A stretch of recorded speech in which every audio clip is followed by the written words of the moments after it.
আমরা যেটা হয় আর কি ফেসবুক বা আদার্স ইয়েতে নানা ধরনের অপপ্রচার চলে, যেখানে একটা সিনেমাকে আমরা যদি একটু পচাইতে পারি একটু ভালো হয়। সাকিব ভাইয়ের সাথে যোগাযোগ করা হয়েছে, সাকিব ভাই খুবই পজিটিভ আছে। স্ক্রিনগুলোতে আমি শুধু এটুকু বলবো যে গত 4-5 বছরে মনে হয় সবচেয়ে বেশি ভিড় ছিল কালকে, এবং এটা যদি আমি কালেকশনের দিক থেকেও বলি এটা আসলে রেকর্ড ছিল আর কি, এবং দর্শক হুমড়ি খেয়ে পড়েছে, এবং এই সিনেমাটা নিয়ে দর্শকের এক ধরনের আগ্রহ ছিল। দর্শক যাচ্ছে, নানা ধরনের আমরা যেটা হয় আর কি ফেসবুক বা আদার্স ইয়েতে নানা ধরনের অপপ্রচার চলে। আমাদের এখন একটা কমন ইয়ে হয়ে গেছে আর কি, যে যেখানে একটা সিনেমাকে আমরা যদি একটু পচাইতে পারি একটু ভালো হয়। তো এইগুলাকেও কিন্তু দর্শক পাত্তা দেয়নি, এবং এত সংখ্যক দর্শক গিয়েছে, এবং আজকেও পর্যন্ত আমরা এখন পর্যন্ত যে রিপোর্ট পাচ্ছি প্রত্যেকটা সময় হাউসফুল যাচ্ছে। হ্যাঁ, সো আমি বলবো যে এখন পর্যন্ত বেশ ভালো রেসপন্স। বিষয়টা হচ্ছে কি যে অনেকের মধ্যে আপনি হয়তো 10 জনের সাথে কথা বলেছেন, তো এখানে কিন্তু মানুষ ছিল 850, তো আপনি 850 মানুষের মতামত কিন্তু নেননি। সো আপনার কাছে ওইটাই হাইলাইট লাগবে যখন একটা মানুষ নেগেটিভটা বা একটু ইয়েটা বলবে, ওইটাকে আমরা অনেক বেশি প্রাধান্য দিই। কিন্তু ওইখানে আরো 600 মানুষ যে অনেক তৃপ্তি নিয়ে ফিরে গেছে ঘরে,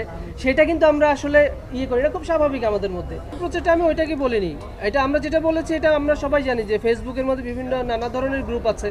হ্যাঁ, এরকমও দেখেছি আমাদের সিজি পার্টগুলোকে, ছবিগুলোকে নিয়ে এগুলোকে আরো বেশি কালারটাকে ডিস্ট্রয় করে তারপর বলেছে এই যে সিজির অবস্থা। তো এগুলো এই যে একটা ছোড়াছুড়িগুলো আছে, আমি ওই অপপ্রচারটা বলছি যে একটা জিনিসকে হয়তো কোনো কারণে একটা সুযোগ পেয়েছে, ওইটাকে আরো বেশি একটু ধাক্কা দিয়ে জিনিসটাকে যাতে ইয়ে করা হয়, ওই জিনিসটা করা হয়েছে। ওই অপপ্রচার না। কেউ যদি সিনেমা হল থেকে বের হয়ে এসে বলে যে আমার ভাই ভালো লাগেনি, সো সেটা অবশ্যই এইটাকেই আমরা অ্যাপ্রিসিয়েট করি যে ভালো লাগেনি বলার জায়গাটা। সো ভালো খারাপ তো ডেফিনেটলি লাগবে। এখন আমি কোনটা আসলে দেখাবো সেইটা হচ্ছে আসলে ডিপেন্ড করে আর কি। সাকিব ভাইয়ের কাছ থেকে আমি আমরা আজকে দুপুরেও সাকিব ভাইয়ের সাথে যোগাযোগ করা হয়েছে। সাকিব ভাই খুবই পজিটিভ আছে, উনি বারবারই খোঁজ নিচ্ছেন যে এইখানে আমরা কখন শোটা চালু করব, এবং এইখানে শোটা চালু করার ব্যাপারে উনি নিজেও কথা বলেছেন যে দর্শকরা চাচ্ছে আপনার যত দ্রুত সম্ভব এটা একটু সলভ করুন। সো উনি ডেফিনেটলি উনি তো বুঝে শুনেই কাজটা করেছেন। হ্যাঁ, সো সাধারণ মানুষ আসলে বা যে কোনো একজন দর্শক আসলে তার মতো করে মন্তব্যটা করে ফেলে, করতেই পারে, আমরা সেটাকেই রেসপেক্ট করি। তো দিন শেষে সিনেমাটা হলে আসবে, মানুষ দেখবে, কারো ভালো লাগবে, কারো খারাপ লাগবে, কেউ হয়তো খুব খুশি হবে, কেউ হয়তো গালি দিবে। সো এটা আসলে একটা যে কোনো ইয়েরই নেচার।